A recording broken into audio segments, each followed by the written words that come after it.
ఏంటి కాస్తావా వదిలేసుకుంటావా? వదిలేసుకోవడమా నేను? ఒరే అప్పుడు ముక్కలు చూస్తా ఉండు, వెళ్ళి డబ్బులు పట్టుకొస్తాను.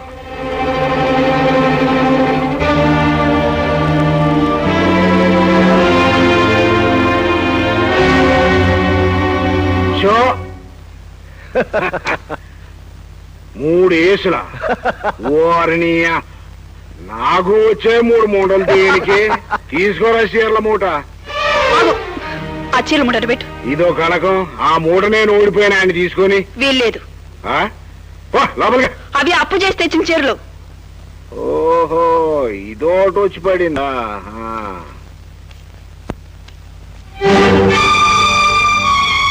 చీరలు కావాలా?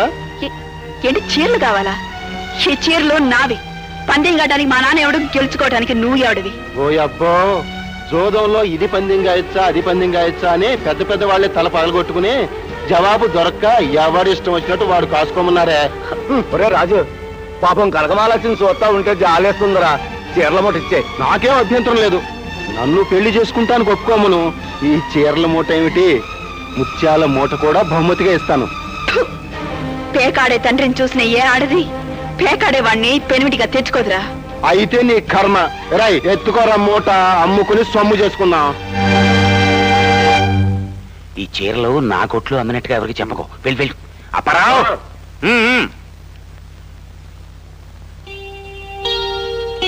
వరదరాజులు రండి కనకమహాలక్ష్మి గారు, రండి. ఏమిటి, డబ్బు జమేయడానికి వచ్చారా? కొత్త చీరలు తీసుకెళ్ళడానికి వచ్చారా? క్షమించండి వరదరాజులు గారు, మీ దగ్గర అప్పుగా తీసుకున్న చీరలు పోగొట్టుకున్నాను. ఏమిటి, పోయాయా? అయితే ఇప్పుడు ఏం చేయమంటావు?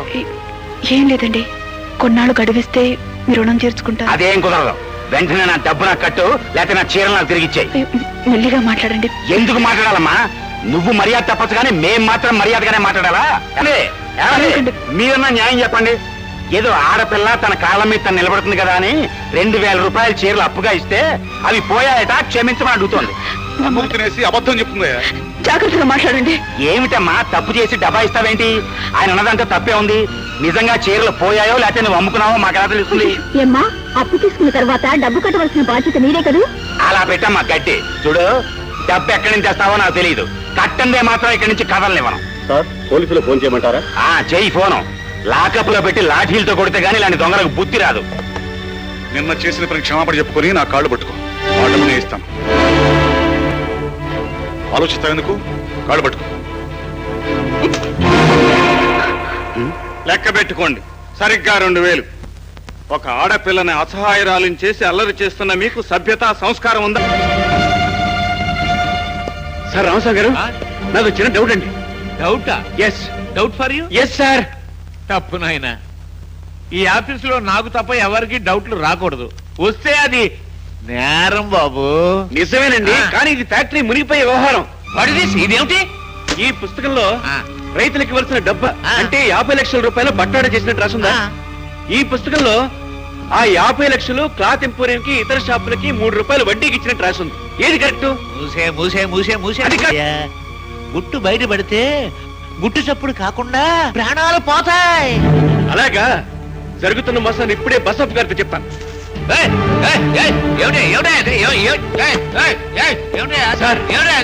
ఇది చూడండి సార్. ఏం జరిగింది? మన ఆఫీస్ లో దొంగ లెక్కలు రాస్తున్నారు సార్. ఏం రాశారు? రైతులకు ఇవ్వాల్సిన డబ్బంతా వేరే వాళ్ళకి వడ్డీకి ఇచ్చి ఇందులో దొంగ లెక్కలు రాశారు సార్. అయ్యా, ఈ విషయంలో నాకు ఎప్పుడు డౌట్ రాలేదండి. నార్మల్, వెంటనే ఎంక్వైరీ చేయించు. ఫ్రాడ్ ఎక్కడ జరిగిందో తెలుసుకుని 24 గంటల్లోగా వివరాలు నాకు టేబుల్ మీద ఉండాలి. అన్నట్టు ఇతను? నా పేరు శేఖర్ అండి, కొత్తగా అకౌంటెంట్ గా జాయిన్ అయ్యాను. గుడ్. ఇతని ప్రమోషన్ పేపర్స్ కూడా నా టేబుల్ మీద ఉండాలి. Okay? Okay, thank you sir.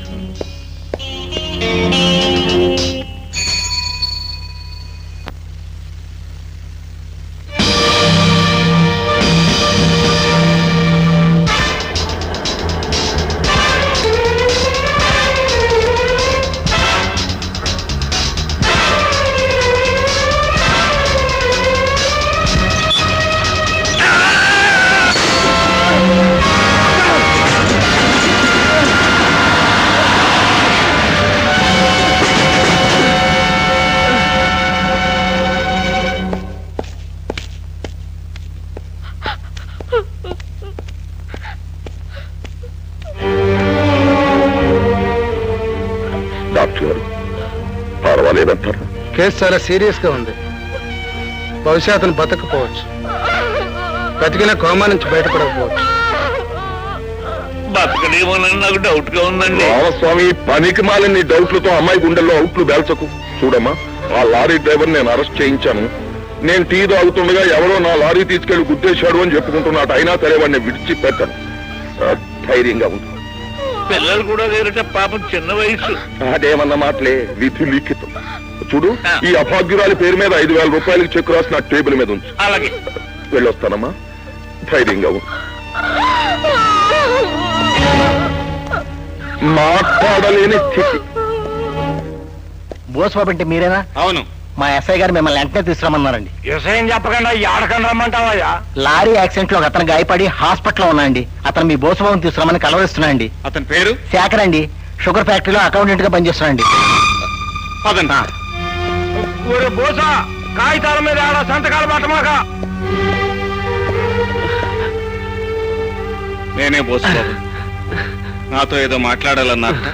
నిజానికి మీరెవరో నాకు తెలియదు, కానీ ఒకరోజు ఫ్యాక్టరీలో మీరు బసొప్పని ఎదిరిస్తుండగా మిమ్మల్ని చూశాను. నా మనసులో మాట మీకు చెబితే న్యాయం జరుగుతుందని మిమ్మల్ని ఇక్కడికి పిలిపించాను. చెప్పండి. బసొప్ప దొంగ లెక్కలు రాయించి రైతులకు రావాల్సిన 50 లక్షలు కాజేశాడు. ఈ నిజాన్ని తెలుసుకున్నందుకే నన్ను లారీతో తొక్కించాడు. కేసు పెట్టిన నిలవదు, అందుకే మీకు చెప్తున్నాను, రైతులకు న్యాయం చేకూర్చండి. బసొప్పను నేరస్తుడుగా నిరూపించండి.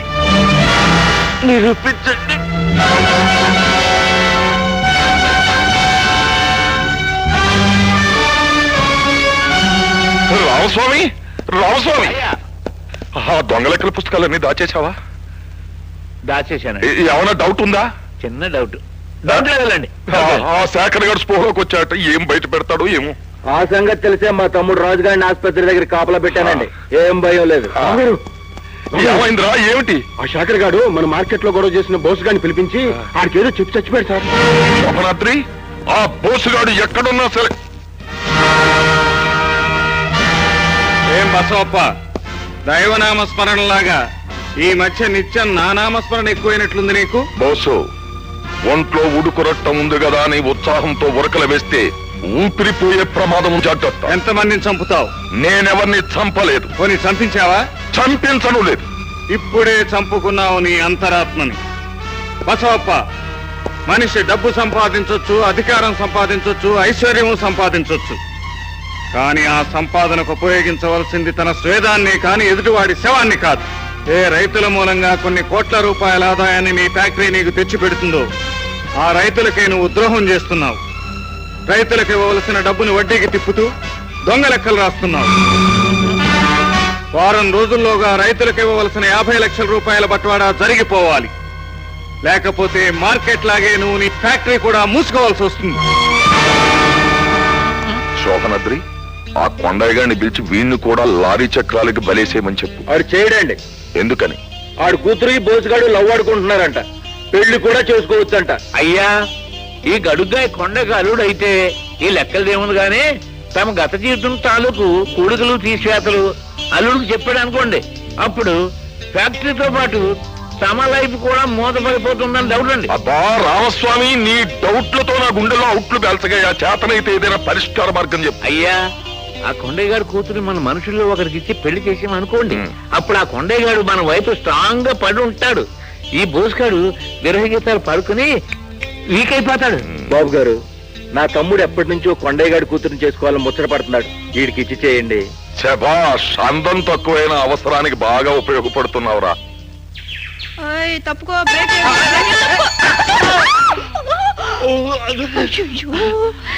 ఏమయ్యా, దెబ్బలు ఏమైనా తగిలాయా? నేను చెప్తూనే ఉన్నాను బ్రేకులు లేవని, నా మాట వినిపించుకోలేదు.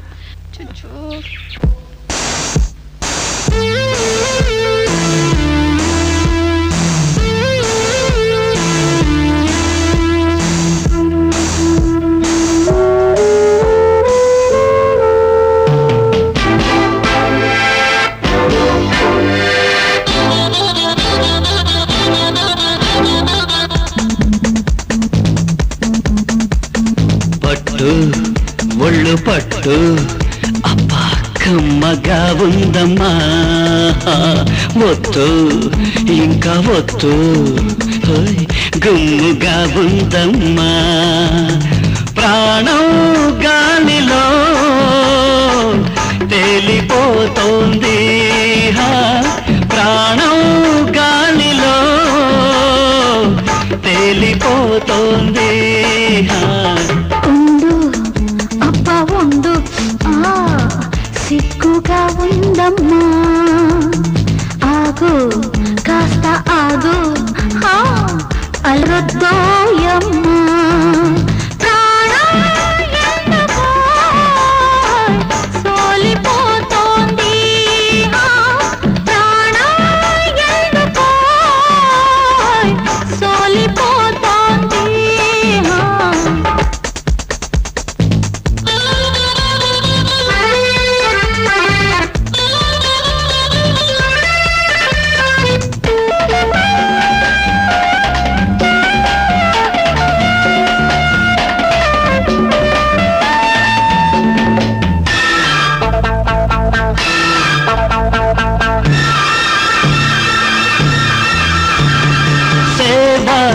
చేసుకో పుణ్యం నీదమ్మా చేయి తగిలితే ఫలితం నాదమ్మా తాకితే గాజుల చేయి గాయం కూడా హాయి ఎదలో చల్లగా రాయి వలపుల లేఖలు వేయి తాకిన కొద్ది తాపాలో పెంచేయకు రాసిన కొద్ది రాగాలో మార్చేయకు బెర్రికి మందుగా వెత్తందులు కౌగిళ్ళిస్తాలే తిమ్మిరి ఒంటికి తీయని కాపుగా ఒళ్ళోకొస్తాలే పరువం అందుకే గోల చేస్తోంది ఉండు అబ్బా ఉండు సిగ్గుగా ఉందమ్మా పట్టు ఒళ్ళు పట్టు అబ్బా కమ్మగా ఉందమ్మా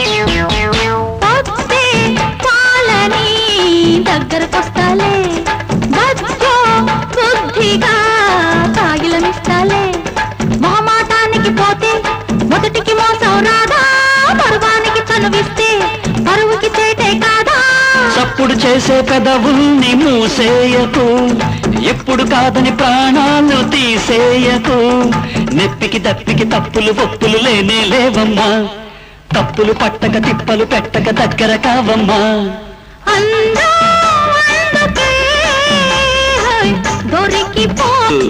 ఒళ్ళు పట్టు అబ్బా కమ్మగా ఉందమ్మా ఆగు కాస్త ఆగు అల్లరద్దోయమ్మా ప్రాణం గాలిలో తేలిపోతోంది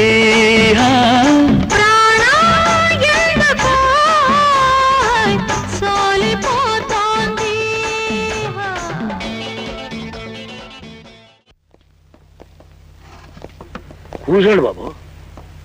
ఎరా నీ కూతురు సైకిల్ ఎక్కి ఊరూరా తిరిగి బట్టలమ్మకు బతుకుతుందటగా?